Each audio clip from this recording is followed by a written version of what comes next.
Young మదర్స్కి, young ఫాదర్స్కి ఒక పెద్ద సమస్య ఇబ్బంది పెడుతూ ఉంటుంది. ఇదే పిల్లల ఏడుపు. పిల్లలు ఎందుకు ఏడుస్తారు? కారణాలు ఏమిటి? ఒకవేళ మీ పిల్లలు అదే పనిగా ఏడుస్తూ ఉంటే ఆ ఏడుపుని ఎలా ప్యాసిఫై చేయాలి? ఇది ఈ వీడియోలో మనం తెలుసుకోబోతున్నాం.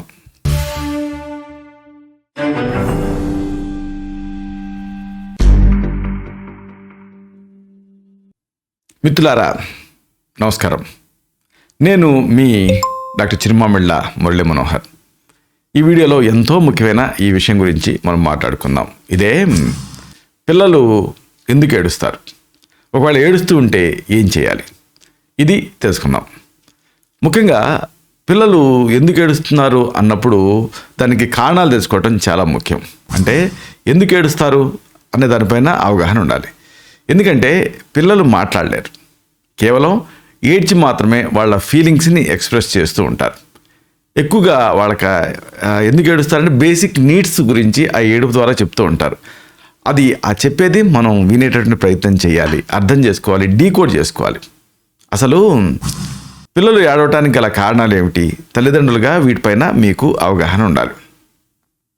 1 ఆకలి, 2 నిద్ర, 3 పొట్ట ఫుల్గా ఉన్నప్పటికీ కూడా కంఫర్ట్ లేకపోవటం, అలాగే ఈ డైపరు ఇలాంటివి నిండిపోవటం, ఒక్కొక్కసారి అటెన్షన్ కోసం.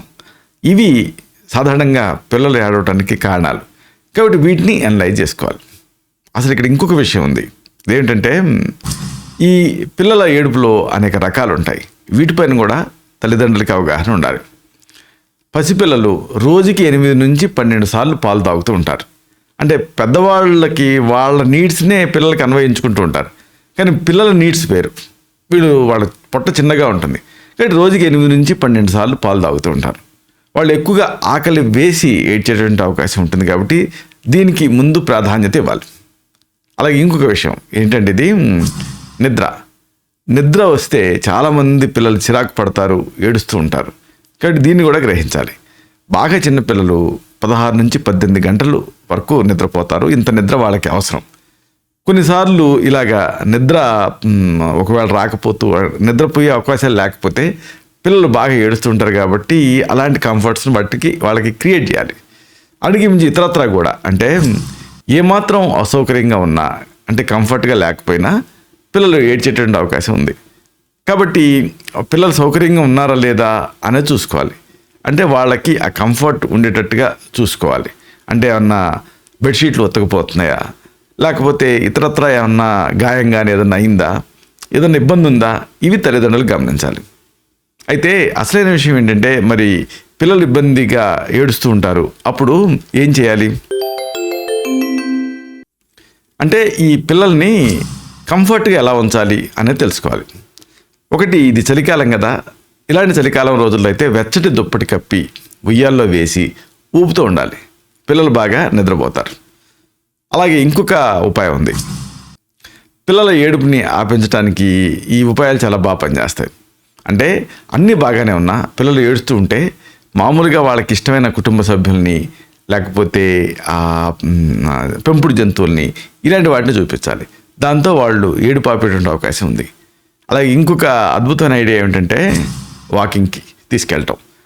పిల్లలు ఏడుస్తుంటే అలా బయటికి తీసుకెళ్ళారనుకోండి, పిల్లలు ఏడుపు టక్కున ఆపేస్తారు. ఎక్కువ ఏడుస్తూ ఉంటే వాకింగ్ తీసుకెళ్ళండి. అంటే మీకు ఏ వాహనం ఉంటే వాహనంలో జాగ్రత్తగా, కొంతమంది తండ్రులను చూశాను ఆయిల్ ట్యాంక్ మీద వాటి మీద బైక్ మీద కూర్చోబెట్టి తీసుకెళ్తున్నారు. అది డేంజరు. అలా కాకుండా వాళ్ళని కంఫర్టబుల్గా ఉంచుతూ వాకింగ్కి తీసుకెళ్ళాలి. అప్పుడు పిల్లలు ఏడుపు మానేటువంటి అవకాశం ఉంటుంది. అలాగే ఇంకొకటి ఏంటంటే పిల్లలు ఎక్కువగా ఆ దృశ్యాలకి, శ్రవణాలకి అట్రాక్ట్ అవుతారు. కాబట్టి వాళ్ళు చెవులు మరీ దెబ్బతినకుండా ఉండే స్థాయిలో సౌండ్స్ చేయండి. దాంతో కూడా మంచి ఫలితం ఉంటుంది. ఏదైనా బొమ్మలతో సౌండ్ చేయొచ్చు, లేదంటే మ్యూజిక్ వినిపించవచ్చు. ఇలా ట్రై చేస్తే ఏడుపు మానేటువంటి అవకాశం ఉంటుంది. అన్నిటికీ మించి పిల్లలు సాధారణంగా నొప్పుల్ని ఎక్స్ప్రెస్ చేయలేరు, అందుకని ఏడుస్తూ ఉంటారు.